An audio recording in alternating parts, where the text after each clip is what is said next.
हमारे शिव कुमार शास्त्री जी जो पेंशन वाली संघर्ष समिति के प्रेस प्रवक्ता है हमारे बीच में है।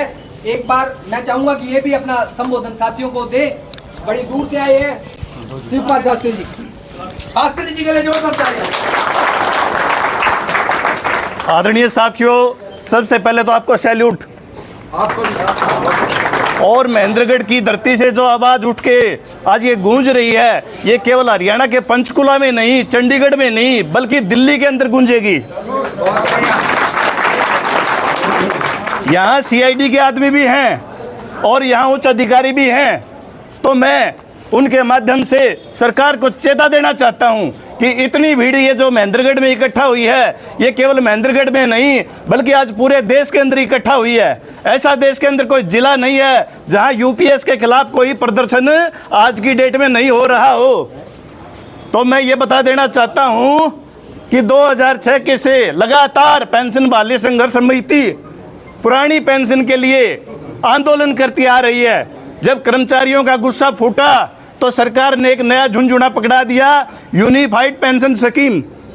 एनपीएस में कम से कम आपको 60% तो वापस मिल जाता था, लेकिन इन्होंने ऐसा करारा तमाचा हमारा कर्मचारियों के मुंह पे कि एक आना नहीं मिलेगा।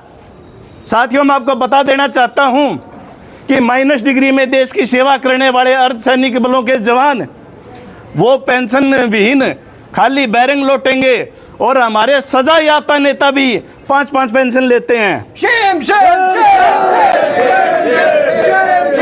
हर इलेक्शन जीतने के बाद या तो नई पेंशन या बढ़ी हुई पेंशन लेते हैं। और यदि नीतीश कुमार जी जैसे कुछ नेता हैं जिन्होंने एक टर्म के अंदर 2-4 बार पलटी मार ली तो उनकी पेंशनों का कोई ओड ही नहीं है।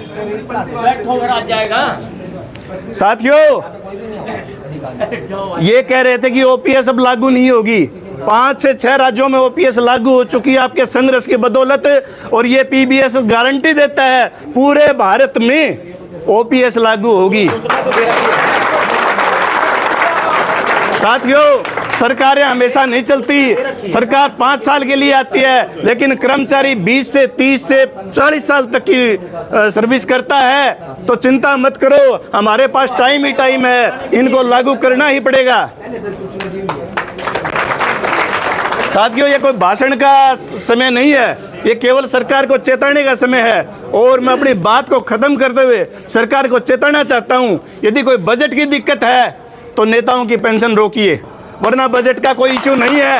ये अडानी और अंबानी जैसे जो नेता हैं उनको फायदा पहुंचाने के लिए, शेयर बाजार में कर्मचारी का पैसा लगाने के लिए ये स्कीमें हैं, इनका और कोई मतलब नहीं है। कल परसों ट्रंप का बयान आया है कि 25% टैरिफ वो भारत के ऊपर लगाया जाएगा।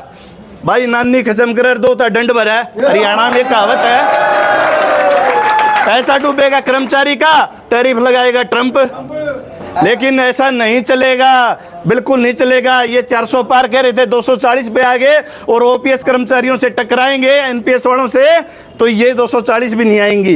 नोट कर लो। डीसी साहब कहीं बाहर गए हुए हैं, उनको ज्ञापन के लिए साथ में ड्यूटी लगाई है। जितने भी संगठनों के पदाधिकारी साथी आए हुए हैं, मैं निवेदन करूंगा कि वो भी यहाँ पे आ जाए। और हमारे सभी साथी एक बार सर, या तो फिर आप, हम तहसीलदार साहब को भी बता देना चाहते हैं कि तहसीलदार भी एनपीएस में मिलेंगे।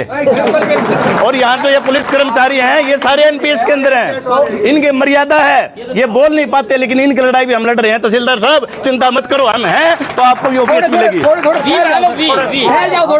ओपीएस दिला के रहेंगे जी। तो भी बड़ा थोड़ा इस पेज को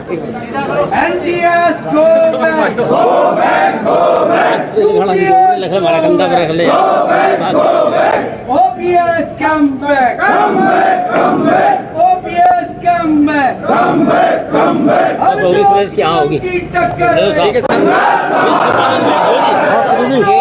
सबको बोलने पर सभा करिए, आप आए हो, कुछ समस्या हमारी। सभी साथियों का धन्यवाद।